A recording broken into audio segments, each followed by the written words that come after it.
La casa del juez. Bram Stoker.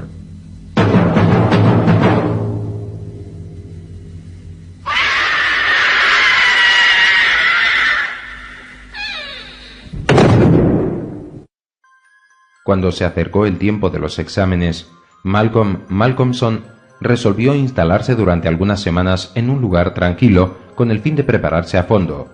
Temía las distracciones de las playas frecuentadas por mucho público, tanto como a la soledad total del campo, ya que conocía por experiencia los encantos de este aislamiento bucólico.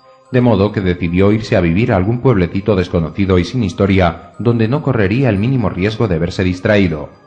Se abstuvo de pedirle consejos a nadie, pues sabía que cada uno de sus amigos le recomendaría algún lugar donde residirían sin duda alguna varias de sus amistades. Ahora bien, como Malcolmson deseaba evitar a sus propios amigos, evidentemente no iba a irse a vivir a un lugar donde se encontraría con algunas de sus amistades. Así pues, decidió arreglar las cosas por sus propios medios. Cogió una maleta, puso dentro un par de trajes y ropa interior y todos los libros que necesitaría para preparar a conciencia sus exámenes.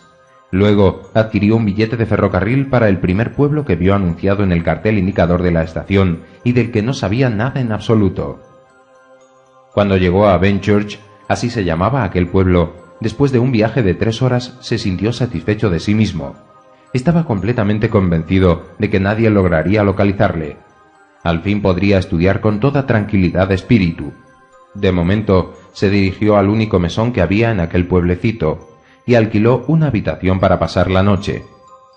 Benchurch era un lugar triste que solo se animaba cada 3 semanas, cuando se celebraba un gran mercado al que concurrían muchísimos campesinos de los alrededores.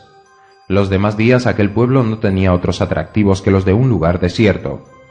A la mañana siguiente de su llegada, el estudiante se puso a buscar un lugar que le proporcionara una tranquilidad aún mucho más grande que la de la pacífica posada Bon Voyage, donde había pasado la noche. No tardó mucho en encontrar algo que le convenía y colmaba sus ansias de soledad en mayor medida de lo que él anhelaba. Habría sido más exacto el decir desolación que soledad, ya que aquel lugar y aquella mansión parecían constituir el sitio más desértico del mundo. Se trataba de una casa maciza y extravagante de estilo jacobita, es decir, de finales del siglo XVII, coronada de pesados aguilones y numerosas ventanas muy pequeñas, más altas de lo corriente en este género de construcciones. Un elevado muro de ladrillos bastante toscos la cercaban por completo. Examinada de más cerca, parecía más bien un lugar fortificado que una simple casa de campo. Pero a pesar de todo, a Malcolm le agradó muchísimo. «Es exactamente lo que yo necesito», pensó para sí, «y me alegraría mucho si pudiese alquilarla». Cuando estuvo casi seguro de que estaba deshabitada, su alegría no tuvo límites. En la oficina de correos le dieron el nombre y dirección del agente inmobiliario. Este, Mr. Carnforth, pareció muy sorprendido al enterarse de que aquel estudiante pretendía alquilar una parte de la antigua mansión. El bondadoso y gentil gentleman fue absolutamente incapaz de ocultar su júbilo al pensar que existía una persona deseosa de alquilar la susodicha mansión, por lo que le dijo con franqueza: «Si he de serle sincero, tanto al propietario como a su servidor, nos agradaría muchísimo que alguien viva en esa casa. Incluso la alquilaríamos gratis, sin cobrarle un solo penique, solo para que las gentes de este lugar se acostumbren a verla habitada. Ha estado tanto tiempo deshabitada que una prevención verdaderamente ridícula pesa sobre ella. Una prevención que solo podrá desaparecer con la llegada de un inquilino. Un inquilino, precisó Mr. Carnforth, después de echar una breve mirada al joven, que fuese un estudiante como usted, y que necesitase tranquilidad y paz durante cierto tiempo». Malcolmson desistió de preguntarle a Mr. Carnforth en qué consistía aquella ridícula prevención, ya que pensaba enterarse por otros medios durante todo el tiempo que residiera en aquel lugar.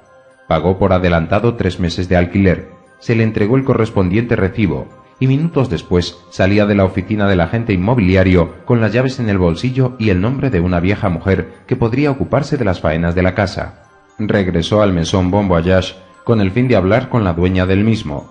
Se trataba de una buena mujer, afable y de carácter alegre, a la que pidió una pequeña provisión de comestibles para tener de reserva en la casa que acababa de alquilar. Apenas le hubo mencionado la mansión, la mesonera elevó sus brazos al cielo, el rostro demudado, y exclamó alarmada: «Supongo que no será la casa del juez», exclamó, mientras palidecía ostensiblemente.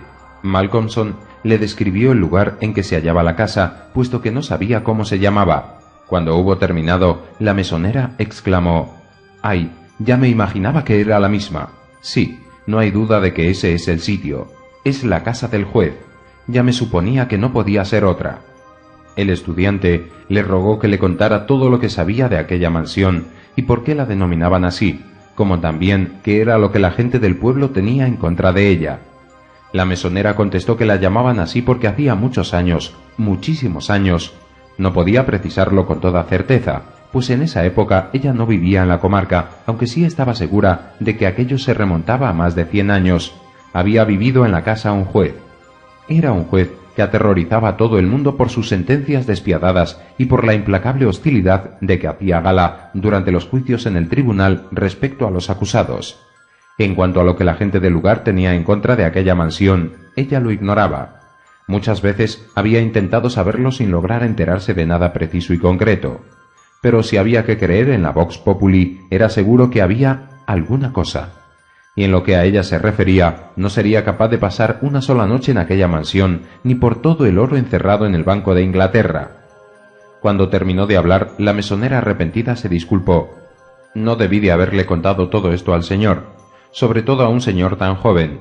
Le ruego que me perdone por haberle hablado con el corazón en la mano, pero cuando pienso que va a vivir solo allí...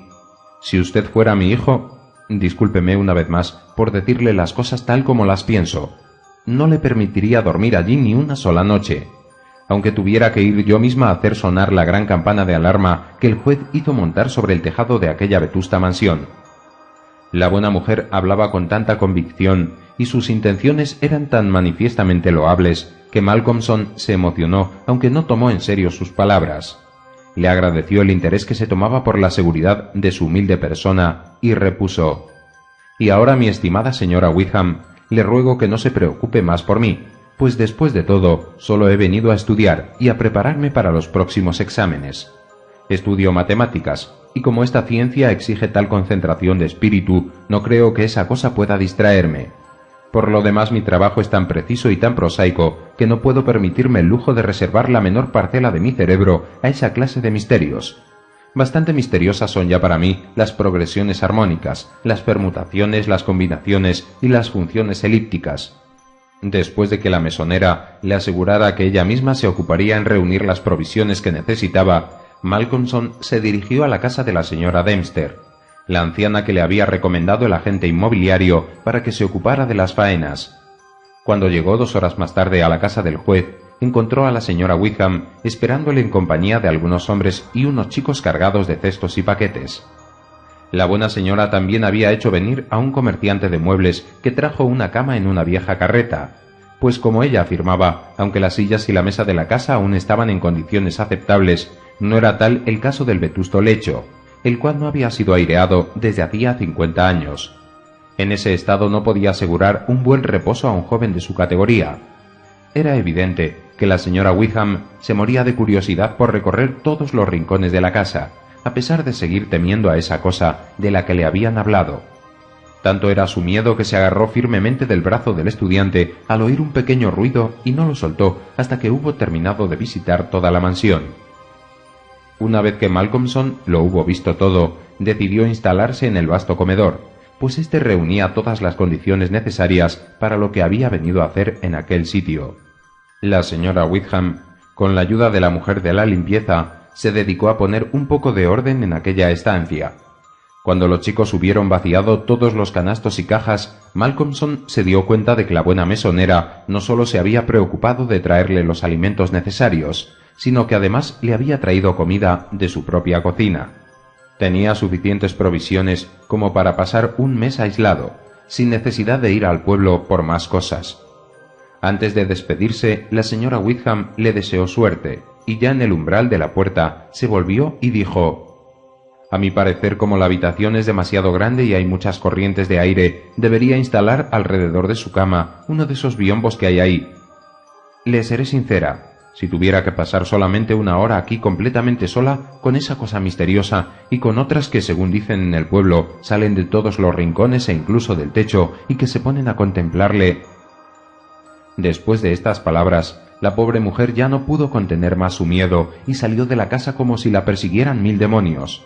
Pero el ama de llaves, la señora Dempster, le recomendó que no se preocupara lo más mínimo por aquellas tonterías que había dicho la asustadiza señora Wickham, y que por su parte, aunque se presentaran todos los aparecidos del Reino Unido, a ella no le producirían el menor temblor. «Si me lo permite, señor», continuó el ama de llaves, «todos esos misteriosos ruidos que los patanes del pueblo dicen que se oyen en esta casa tienen una explicación muy sencilla. Son los ruidos típicos que hacen las ratas, las curianas, las cucarachas negras y los ratones. Ese es el misterio.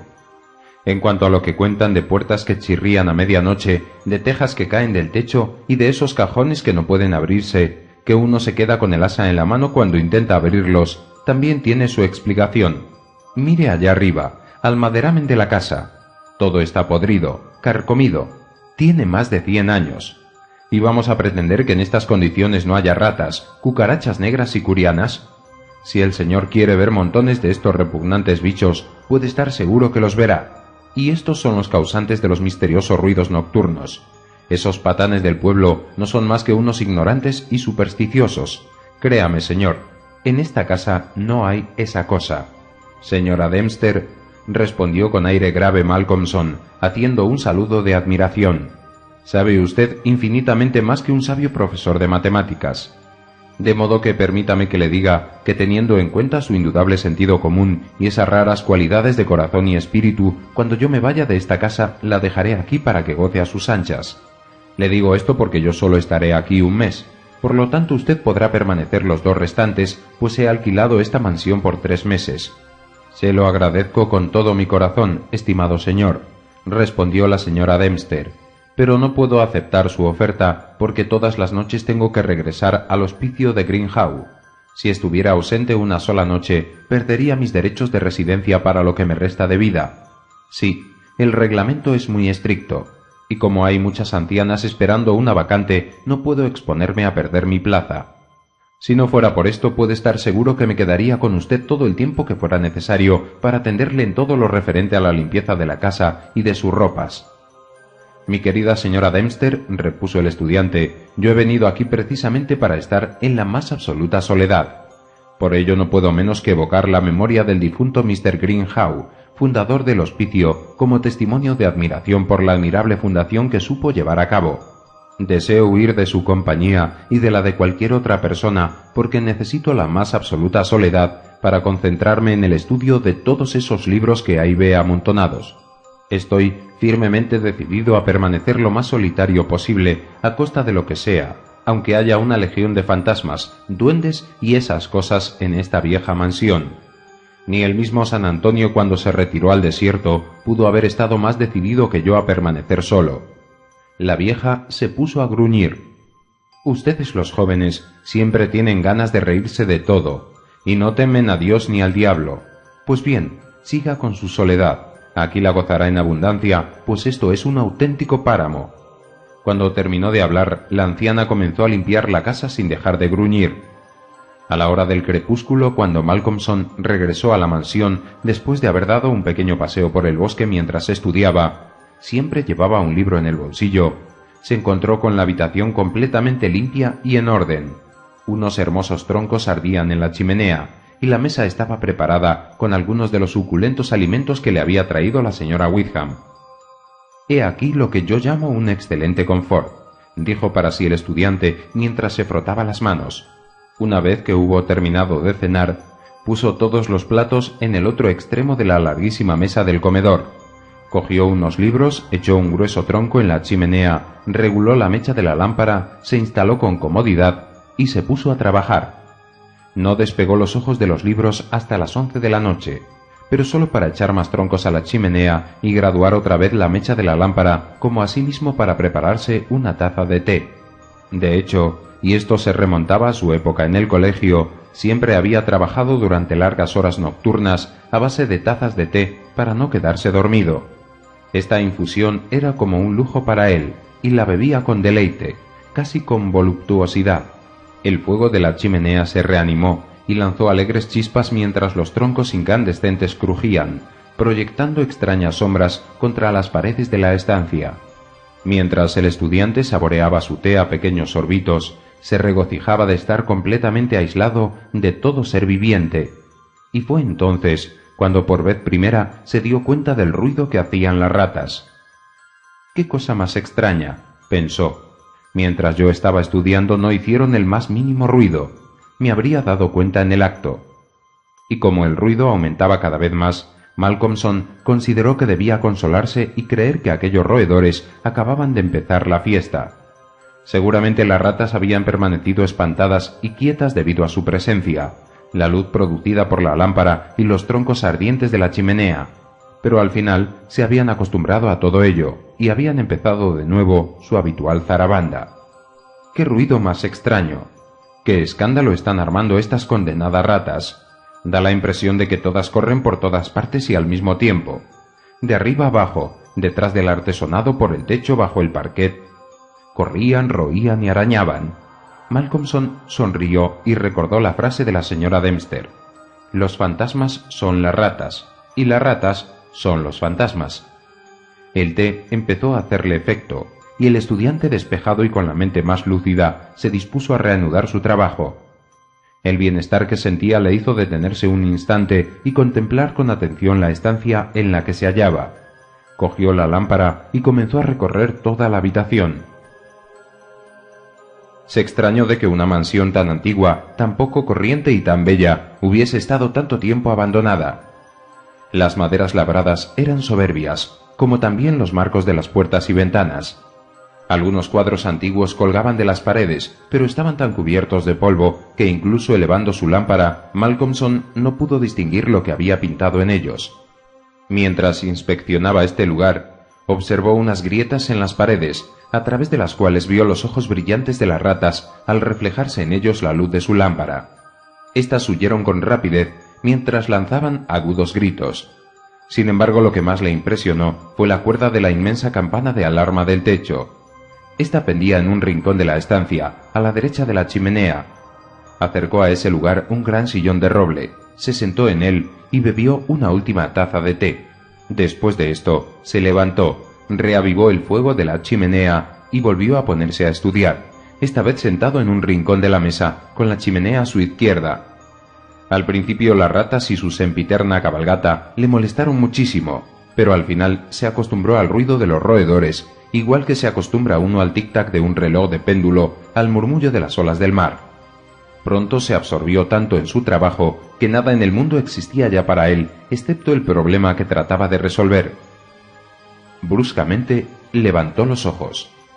El problema le parecía cada vez más difícil, no había forma de encontrar su solución.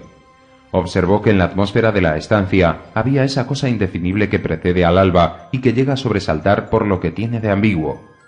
Ya no se oían las ratas. Malcolmson tuvo la impresión de que el ruido acababa de cesar, y de que era aquel brusco silencio lo que le había turbado. El fuego de la chimenea había disminuido, pero los troncos aún ardían. El estudiante tenía la mirada fija en ellos y de repente se sobresaltó a pesar de su sangre fría. Allí, a la derecha de la chimenea, había una enorme rata sentada sobre un taburete que le miraba amenazadoramente con sus pequeños ojos brillantes. Malcolmson hizo un gesto para espantarla, pero la rata ni siquiera se molestó. Entonces hizo ademán de lanzarle algo, pero tampoco esta vez se movió un ápice la condenada y monstruosa rata. Se contentó con mostrarle con rabia sus largos dientes blancos, mientras sus pequeños ojos crueles reflejaban un brillo maligno a la luz de la lámpara que iluminaba la estancia. Malcolmson, desconcertado, empuñó el atizador y se lanzó hacia la rata para golpearla, pero ésta, antes de que él la alcanzase, saltó sobre el parquet, dio un grito hostil, se agarró a la cuerda de la campana de alarma y subió con rapidez por ella.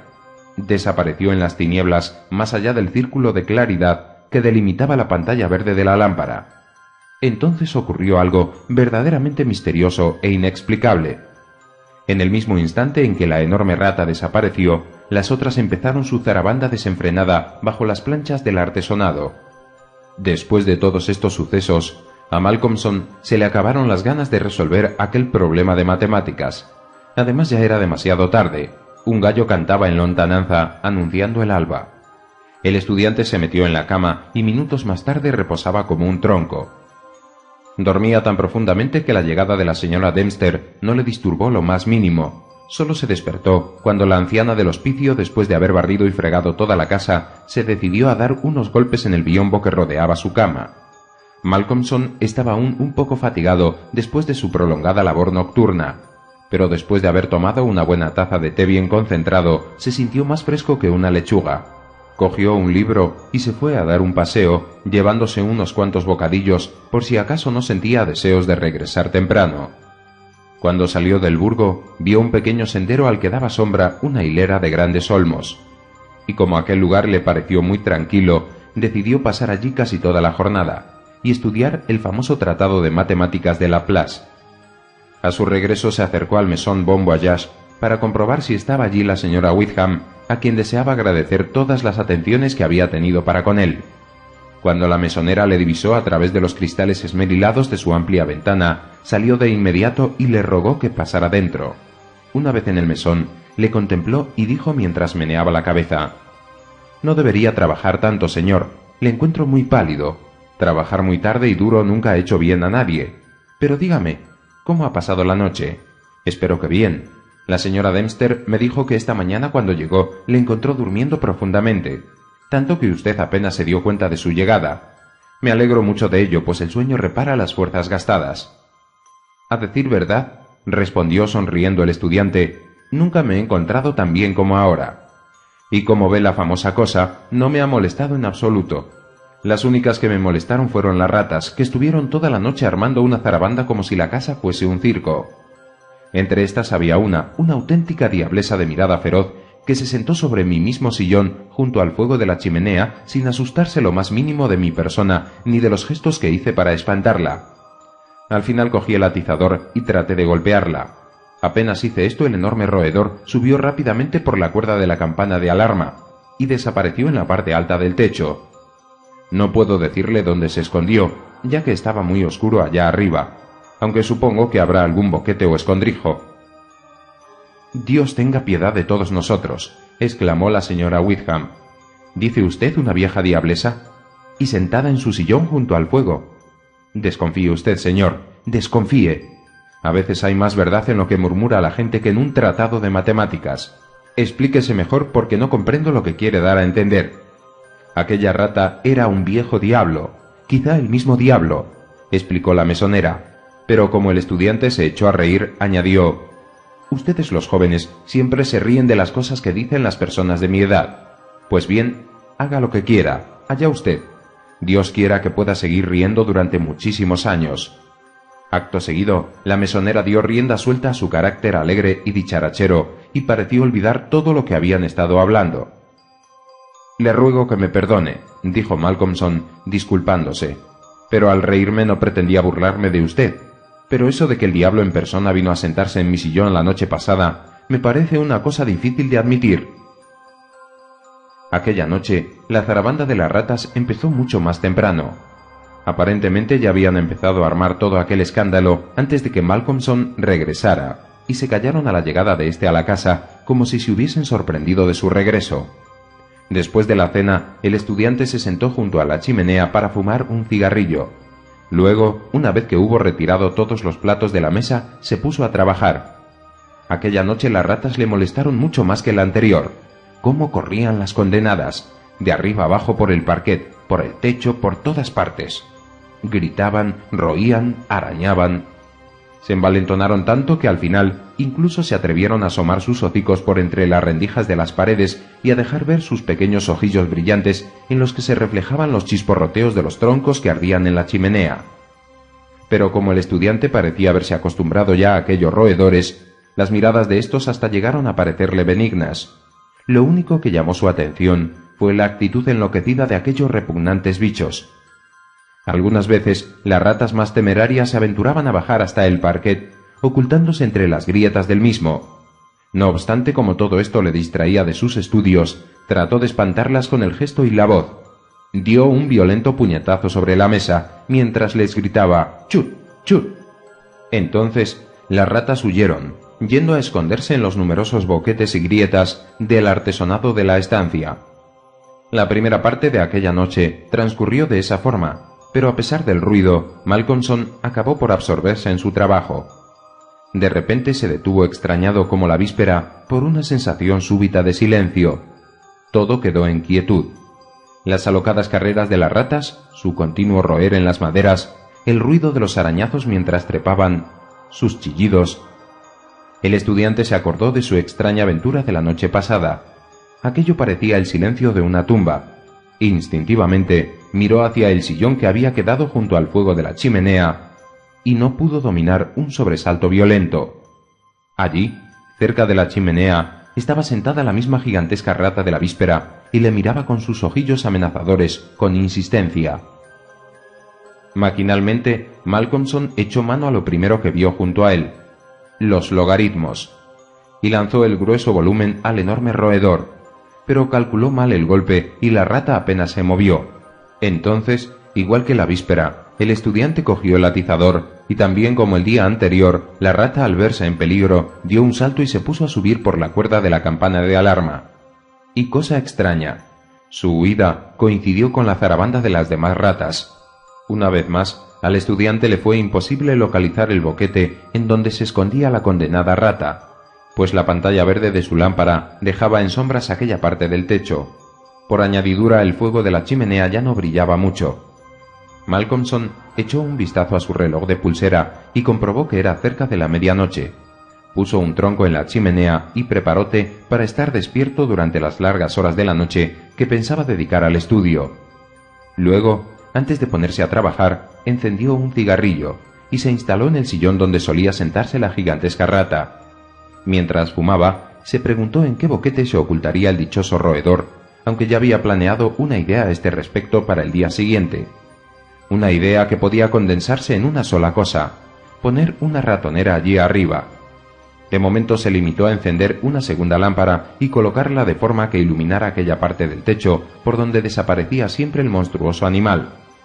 Amontonó a su lado todos los libros de que disponía con el fin de poder tirárselos al roedor si volvía a presentarse aquella noche. Luego puso el extremo de la cuerda de la campana de alarma sobre la mesa y la sujetó poniéndole encima el pie de su lámpara de trabajo. Cuando cogió la cuerda, se extrañó de que fuese tan flexible, máxime al considerar que era tan gruesa y que ya apenas servía para nada. Se podría ahorcar a un hombre con ella, pensó. Una vez que hubo terminado todos estos preparativos, miró a su alrededor, se frotó las manos y se dijo: «Ahora, mi querida amiga, vamos a vernos las caras. Estoy seguro que pronto voy a tener noticias tuyas». Luego se acomodó junto a la mesa, comenzó a estudiar y al cabo de unos minutos ya solo se acordaba de sus teoremas y problemas de matemáticas. Había pasado apenas una hora cuando he aquí que algo le volvió bruscamente a la realidad. No obstante, esta vez no fue el silencio repentino lo que le llamó la atención, sino la cuerda de la campana de alarma que oscilaba un poco, como también el pie de su lámpara de trabajo. De un vistazo se aseguró de que tenía a mano los libros que había amontonado a su lado para lanzárselos al repugnante y monstruoso bicho. Luego miró la cuerda. La enorme rata se balanceaba en ella, pero de repente dio un salto y fue a sentarse en el sillón de siempre, mientras le miraba con insistencia. Malcolmson cogió un libro, apuntó bien en dirección al roedor y se lo lanzó. Este se apartó de un salto y el proyectil no le alcanzó. El estudiante cogió otros 2 libros y se los arrojó alternativamente, pero tampoco esta vez dio en el blanco. Irritado se levantó, cogió un grueso volumen y cuando se disponía a lanzarlo, la repugnante bestia pareció asustarse mucho y dio un agudo chillido. Malcolmson le tiró el volumen y esta vez le dio de lleno a la rata. La bestia lanzó un estridente chillido, dirigió una horrible mirada a su agresor, abandonó de un salto el sillón, se agarró con sus peludas patas a la cuerda y subió por ella con la rapidez de un rayo. La lámpara que sostenía el extremo de la cuerda osciló un poco pero no se cayó.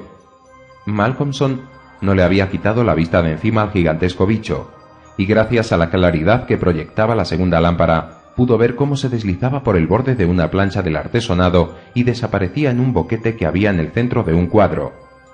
Se trataba de un lienzo muy grande, pero tan cubierto de polvo que no se podía distinguir lo que en él estaba pintado.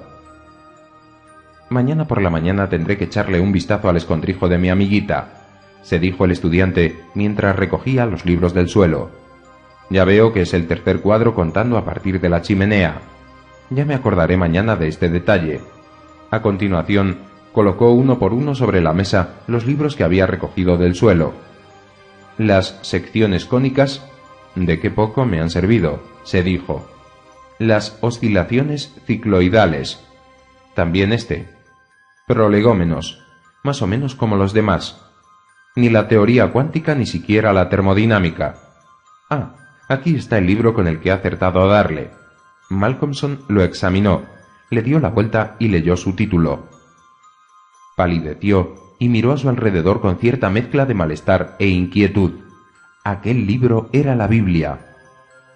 «La Sagrada Biblia, el libro que me regaló mi madre», murmuró el estudiante. «¿Cómo ha sido posible esta extraña coincidencia?». Luego reemprendió su trabajo, y las ratas el suyo en el artesonado. Pero ahora ya no le molestaban.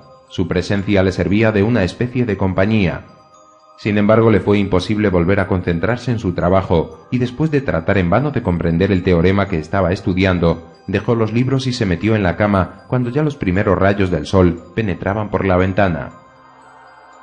Durmió profundamente, pero con cierto malestar, soñando muchísimo. Al día siguiente, cuando la señora Dempster le despertó, se encontró muy cansado, con el cuerpo dolorido. No reconoció de inmediato la habitación en que se encontraba, aunque luego se diera cuenta con cierta dificultad. Sus primeras palabras sorprendieron muchísimo a la anciana. «Señora Dempster», dijo, «dentro de un rato, cuando me haya marchado, desearía que cogiera un trapo y un escobón y limpiara los cuadros, sobre todo el tercero a partir de la chimenea. Tengo gran interés en saber qué es lo que hay pintado en él». Al declinar la tarde, Malcolmson se encontraba en aquel lugar sombreado donde solía acudir a pasear mientras estudiaba, y en aquella atmósfera del crepúsculo volvió a experimentar la misma sensación de bienestar que sintiera la víspera. Su trabajo progresaba de una forma satisfactoria. Al final solucionó los problemas que hasta entonces no había podido resolver. Entonces, lleno de gozo y satisfacción, se encaminó al mesón Bon Voyage. Al entrar en el salón reservado a los clientes distinguidos, encontró a la señora Wickham en compañía de un desconocido que aquella le presentó como el doctor Thornhill. La mesonera pareció algo molesta por su inesperada visita. Como el doctor se puso a hacerle una larga serie de preguntas, Malcolmson se convenció de que la presencia de aquel señor no era fortuita. Esto le dio ánimo para dirigirse al doctor y hablarle sin rodeos.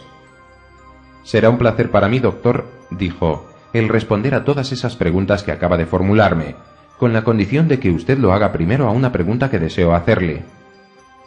El doctor pareció algo sorprendido, mas repuso sin titubear mientras sonreía. «De acuerdo. ¿De qué se trata?» «¿No es cierto que la señora Wickham le ha hecho venir aquí para verme y darme unos consejos?» El doctor Thornhill pareció sorprendido durante un segundo, y la señora Wickham salió de inmediato del salón roja como una amapola. Pero el facultativo, que era un hombre de carácter abierto, respondió afirmativamente. «Sí, ha sido ella», confirmó, «pero no quería que usted lo supiera, y estoy convencido de que ha sido mi prisa en hacerle esas preguntas lo que le ha puesto la mosca detrás de la oreja.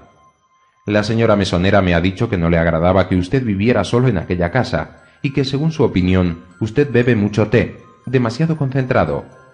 Resumiendo, la señora Wickham me ha pedido que le aconsejara que no beba tanto té y que no trabaje tantas horas durante la noche. Ya sé lo que es esto por experiencia, pues yo también he sido estudiante. El trabajo no me daba miedo, y me quedaba estudiando muchas noches hasta la salida del sol. Así pues, me permite que le hable de estudiante a estudiante, o mejor aún, de amigo a amigo».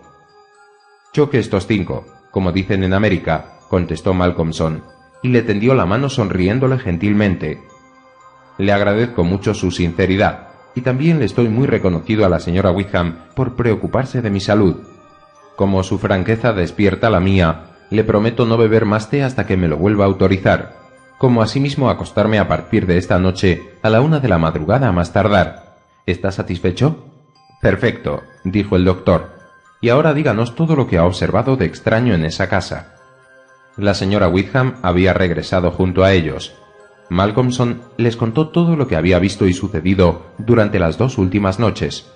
Las exclamaciones de la mesonera le interrumpieron más de una vez, pero cuando llegó al episodio de la Sagrada Biblia, la pobre mujer ya no pudo soportarlo más y estuvo a punto de desmayarse. Solo pudo recuperarse después de que el doctor le hizo beber un poco de whisky. El estudiante siguió entonces su relato. El doctor Thornhill le escuchaba con una inquietud cada vez más creciente, y cuando Malcolmson hubo terminado su narración, preguntó: «¿Dice usted que la rata sube siempre a lo largo de la cuerda de la campana de alarma?» «Siempre». «Supongo», dijo el doctor, después de un instante de silencio, «que usted no sabe de quién era esa cuerda, ni para qué era utilizada». «En efecto, no lo sé». «Era la del verdugo», dijo lentamente el doctor, «y la utilizaba para ahorcar a las víctimas de las sentencias implacables del juez». Una nueva exclamación, un grito de espanto de la señora Wickham le interrumpieron, y los 2 hombres se apresuraron a prestarle ayuda, pero Malcolmson había consultado su reloj y al ver que era ya la hora de comer abandonó el mesón antes de que la propietaria hubiera recuperado el conocimiento. Una vez que la mesonera se hubo repuesto, se enfrentó airadamente al doctor y le recriminó el haber contado a aquel pobre joven cosas tan abominables.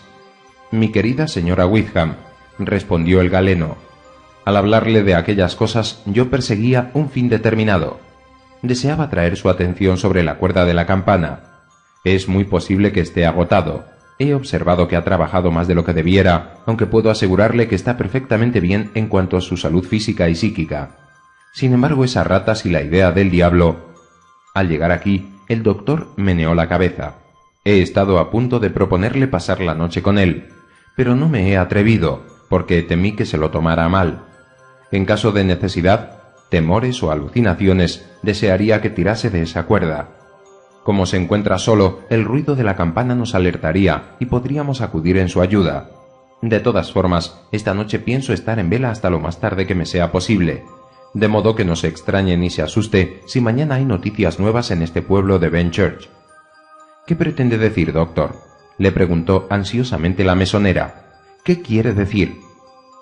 «Quiero decir que es muy posible, e incluso más que probable, que esta noche oiga usted la campana de la casa del juez tocando a rebato». Dichas estas palabras, el doctor salió del mesón con el aire más solemne del mundo. Cuando Malcolmson entró en la casa, era más tarde que de costumbre, y la señora Dempster ya se había ido al hospicio de Greenhouse. Observó complacido que la casa había sido cuidadosamente aseada, que la buena anciana había puesto unos troncos en la chimenea y que también había limpiado y abrillantado la lámpara de trabajo. La noche le pareció demasiado fresca para un mes de abril. Se había levantado un viento muy fuerte que presagiaba una tormenta. El ruido habitual de las ratas cesó cuando el estudiante entró en la estancia, pero recomenzó apenas se acostumbraron a su presencia. Aquel ruido ya no le molestaba. Por el contrario, dada la soledad en que se hallaba, le servía de compañía. Le vino a la memoria el hecho tan extraño de que las ratas enmudecieran apenas su gigantesca y repugnante congénere se sentaba en el sillón junto a la chimenea. La pantalla verde de su lámpara de trabajo, la única que en aquel instante estaba encendida, cubría de sombras el techo y las altas paredes, de forma que el fuego que ardía en la chimenea arrojaba su danzante luz sobre la blancura de nieve del mantel de la mesa. Malcolmson, de muy buen humor, cenó con buen apetito. Luego, después de haberse fumado un cigarrillo, recordó que le había prometido al doctor no acostarse tarde, y se puso a trabajar con el firme propósito de impedir que nada ni nadie le distrajera. Durante más de 1 hora estudió con todo entusiasmo. Luego su atención se apartó de los libros. Aquella atmósfera opresora, una gran tensión nerviosa y una especie de ansiedad, todo concurría a sacarlo de su estado normal. En aquel instante el viento se transformó en tempestad, y la vetusta casa, a pesar de sus sólidos cimientos, pareció oscilar ante el empuje del viento huracanado. La tormenta rugía en la chimenea, azotaba los viejos aguilones del tejado y aullaba extraña y siniestramente en las distantes habitaciones vacías, y a lo largo de los tenebrosos corredores.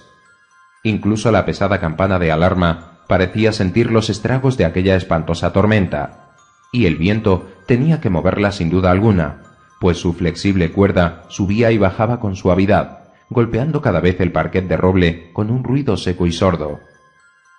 Mientras Malcolmson escuchaba el ruido de la cuerda, acudieron a su mente las palabras del doctor. Es la cuerda del verdugo. La utilizaba para ahorcar a las pobres víctimas de las sentencias implacables del juez.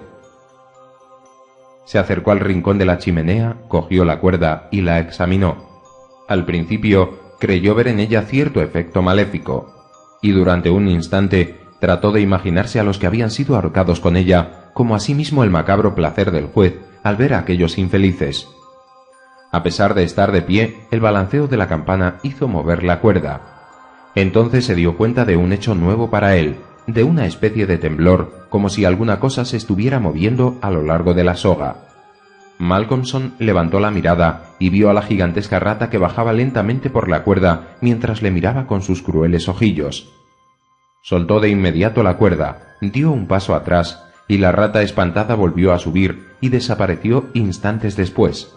El estudiante observó, sin apenas fijarse en ello, que los otros roedores que habían interrumpido su zarabanda volvieron a reanudarla en aquel preciso momento. Eso le recordó que no había examinado el escondrijo de la gigantesca rata como se había prometido la víspera. Encendió la segunda lámpara. Esta no tenía pantalla, y cogiéndola por el pie, se acercó al tercer cuadro a partir de la derecha de la chimenea, el que tenía un boquete por donde la rata se había introducido. Apenas contempló el cuadro, se puso tan pálido como un muerto, y retrocedió en forma tan brusca que estuvo a punto de dejar caer la lámpara al suelo. Las rodillas se le doblaban, un sudor frío le bañaba la frente y todo su cuerpo empezó a temblar como una hoja. Pero Malcolmson era un joven resuelto y valiente, y pronto se repuso de la terrible impresión. Volvió al lado del cuadro, levantó la lámpara y examinó el lienzo, ahora ya limpio de polvo y grasa. Era el retrato del juez. En él aparecía envuelto en su toga de armiño y con una peluca blanca. Su rostro era duro, cruel, implacable, astuto y vengativo. Su boca sensual, su nariz rubicunda y ganchuda como el pico de un ave de presa. En cuanto al resto, su piel tenía un aspecto cadavérico. Sus ojos tenían una mirada extraña y una expresión espantosamente amenazadora. Mientras Malcolmson contemplaba el cuadro, se estremeció de pies a cabeza, porque los ojos del juez le parecieron exactamente iguales a los de la gigantesca y repugnante rata. La lámpara estuvo a punto de caérsele otra vez, cuando descubrió en un rincón del cuadro que la mencionada rata le miraba con odio a través del boquete. En aquel mismo instante se dio cuenta de que los demás roedores habían interrumpido su zarabanda. A pesar de esta fuerte impresión, Malcolmson logró dominar sus nervios y continuó examinando el retrato. El juez estaba sentado en un gran sillón de roble esculpido, al lado de una imponente chimenea de piedra. En el rincón de la misma pendía una larga cuerda, cuyo extremo estaba enrollado sobre el parquet. Con una sensación rayana al horror, Malcolmson reconoció en aquella decoración la estancia en la que él se encontraba, y miró angustiado a su alrededor como si esperase descubrir una extraña presencia. Luego se volvió hacia el rincón de la chimenea y dando un espantoso grito soltó la lámpara. Allí, en el sillón del juez, estaba sentada la gigantesca rata, delante de la cuerda colgante, y miraba irónicamente al estudiante con los ojos siniestros del juez, donde ahora brillaba un destello diabólico. Fuera, la tormenta seguía rugiendo, pero en aquella inmensa estancia todo permanecía en silencio. Al caérsele la lámpara, Malcolmson volvió a la realidad. Por fortuna aquella era de metal y el aceite no se había derramado. El pensar que podía volver a recogerla del suelo y encenderla otra vez le calmó los nervios. Entonces secó el sudor de su frente y reflexionó. Esto no puede seguir así. Si continúo así, acabaré volviéndome loco. Tengo que terminar de una vez con todo esto. Le prometí al doctor que no volvería a tomar té, y cuánta razón tenía. Mis nervios deben estar desequilibrados por el abuso de esta infusión tan excitante. Es curioso que no me haya dado cuenta hasta ahora. Claro que también debo reconocer que nunca me he sentido tan bien. En fin, sea lo que sea, y como por ahora nada malo me ha ocurrido, a partir de hoy ya no tomaré ni una gota de té, ni me quedaré estudiando largas horas durante la noche. A continuación, se sirvió un vaso de coñac. Le añadió muy poca agua. Se lo bebió de un trago y decidió resueltamente ponerse a trabajar. Hacía ya una hora que estaba estudiando, cuando de repente, sorprendido por un brusco silencio, apartó la vista del libro. Fuera el viento seguía rugiendo con furia. La lluvia caía en tromba y sus pesadas gotas azotaban los cristales de las ventanas como si fueran pedriscos. Pero el silencio de la estancia era opresivo, y sólo se veía roto por el rugido del viento en la gran chimenea, sobre cuyos troncos incandescentes caían de vez en cuando algunas gotas de lluvia. El fuego ya no llameaba, había disminuido, pero aún arrojaba un fulgor débil y rojizo. Malcolmson era todo oídos. De repente oyó un pequeño ruido, una especie de crujido furtivo. Provenía del lugar donde pendía la cuerda. Pensó en el balanceo de la campana y se dijo: con seguridad es la cuerda que frota el parquet. Levantó la vista y vio a la gigantesca rata agarrada a la cuerda que trataba de roer. Esta estaba ya casi seccionada, a juzgar por el color más claro de los cabos sueltos. Aunque el estudiante la observaba fijamente, la rata seguía con su labor, y momentos después la cuerda caía al suelo con estrépito. Durante un instante la rata permaneció suspendida, igual que un gran nudo o alguna protuberancia en el extremo superior de la cuerda que comenzaba a oscilar. Entonces Malcolmson vio que ya no le quedaba ninguna posibilidad de pedir socorro mediante la campana de alarma, y volvió a sentirse dominado por el terror. Entonces, bruscamente, como dominado por un arranque repentino de cólera, cogió un libro que tenía delante de él y se lo lanzó con rabia a la rata. Había estado afinando la puntería, pero la rata, al ver que el grueso volumen no iba a errar el blanco, que era ella, se dejó caer sobre el parquet. El estudiante se precipitó en su persecución, pero la rata, que corría más que él, pronto se perdió en la oscuridad que reinaba en la habitación. Malcolmson comprendió que aquella noche ya no podría trabajar, y, decidido a toda costa a acabar con ese repugnante bicho, le quitó la pantalla a la lámpara, con el fin de iluminar mejor la estancia. En este brusco cambio de luz, que contrastaba con las tinieblas anteriores, el joven, que ahora podía ver las paredes hasta la altura del techo, observó que los cuadros que estaban colgados de las mismas empezaban a caerse al suelo y producían un ruido espantoso. Se encontraba frente al tercer cuadro, a partir de la derecha de la chimenea. No quería creer lo que estaba viendo. Se frotó los ojos y un pánico irreprimible se apoderó de él. En el centro del cuadro había un gran trozo de tela cruda de bordes irregulares, tan nueva como si la hubieran puesto unos instantes antes. El fondo, la decoración, el sillón de roble, el rincón de la chimenea y la cuerda seguían tal como él los viera la primera vez que contempló el cuadro. Pero el juez había desaparecido. Malcolmson dio media vuelta, con lentitud, y se estremeció de horror, mientras todos sus miembros temblaban como si estuviera a punto de sufrir un ataque de parálisis. Sus fuerzas le habían abandonado, permanecía como petrificado, y no lograba coordinar sus ideas. Solo podía ver, solo podía oír. Allí, en el gran sillón de roble esculpido, estaba sentado el juez, con su toga de armiño. Sus amenazadores ojos brillaban de un modo siniestro. Una sonrisa de triunfo se dibujaba en los finos y crueles labios, mientras que con sus manos sostenía el birrete negro. Como acostumbra suceder en los casos de intenso terror, el estudiante sintió como si toda la sangre se le helara en las venas.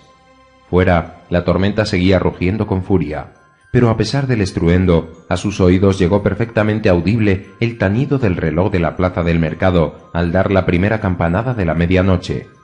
Durante unos instantes, que le parecieron un siglo, permaneció de pie, tieso como una estatua, sin atreverse siquiera a mover un dedo de su mano.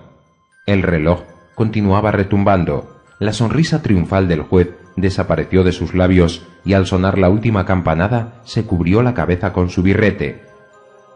Se levantó lentamente del sillón y recogió el trozo de la cuerda de la campana de alarma que había caído al suelo. La cogió con sus manos, la palpó y pareció sentir un gran placer con ello. Luego hizo un nudo en uno de sus extremos lo apretó con fuerza y probó su resistencia sujetándolo con el pie. Cogió la cuerda con las dos manos, hizo un nudo corredizo y se dirigió hacia la mesa. La recorrió a lo largo del lado opuesto al que se encontraba Malcolmson y sin quitarle los ojos de encima a este último, se colocó entre la puerta y él. El estudiante se vio cogido en la trampa y se preguntó qué podría hacer para salvarse. La mirada del juez, siempre clavada en él, le fascinaba, y Malcolmson no podía apartar la vista. Tenía la impresión de que el juez le había hipnotizado. Entonces vio que se le acercaba cada vez más, siempre procurando permanecer entre la puerta y él. De repente le lanzó el nudo corredizo a la cabeza, como si tratase de estrangularle. Malcolmson hizo un esfuerzo sobrehumano y logró dar un salto de lado. La cuerda falló su objetivo y se oyó cómo caía con estrépito al suelo. El juez la recogió y empezó de nuevo sus manejos, siempre con la mirada fija en él. Y cada vez que el magistrado trataba de alcanzarle con el nudo corredizo, el estudiante lograba eludirlo.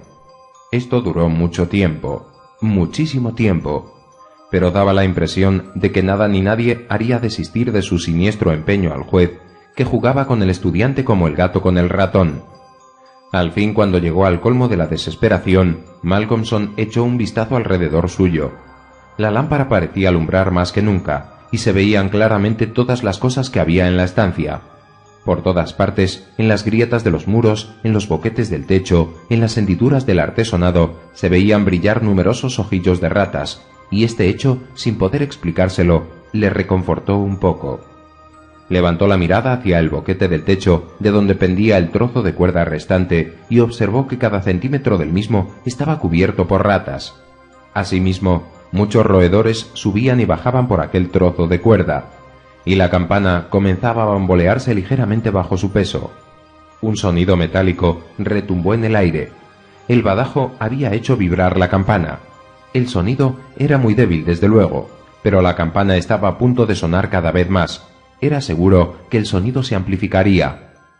Al oír el leve tañido, el juez, que hasta entonces no le había quitado la vista de encima al estudiante, volvió la cabeza y un diabólico rictus de cólera deformó sus rasgos faciales. Sus ojos empezaron a brillar como brasas y se puso a golpear con tanta fuerza el suelo con los pies que la mansión pareció oscilar. Un trueno retumbó en la lejanía. El juez se dispuso a lanzarle otra vez el nudo corredizo, mientras las ratas enloquecidas subían y bajaban frenéticamente por la cuerda como si estuviesen luchando contra la tormenta. Pero esta vez el juez cambió de táctica y empezó a acercarse poco a poco a su víctima, mientras sostenía más abierto el gran nudo corredizo. Había en sus ojos algo que hipnotizaba y paralizaba al mismo tiempo. Malcolmson, a pesar de verle acercarse a él cada vez más, siguió rígido, como petrificado, moviéndose menos que un cadáver. Sintió que los dedos helados del juez le rozaban mientras le ajustaba la cuerda alrededor del cuello. Luego, el magistrado se puso a apretar.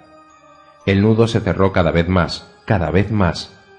El juez cogió en sus brazos el cuerpo inerte del estudiante, lo llevó hasta el gran sillón al lado de la chimenea y lo depositó allí erguido, como una estatua. Luego se subió él también al sillón, extendió el brazo y cogió la cuerda pendiente de la campana de alarma. Al verle levantar la mano, las ratas huyeron en desbandada y desaparecieron por el boquete circular del cuadro. El magistrado cogió la extremidad de la cuerda, cuyo nudo corredizo estaba ajustado al cuello del estudiante, y la ató al trozo que pendía del techo. Una vez que hubo terminado, se bajó del sillón y le dio un puntapié seco.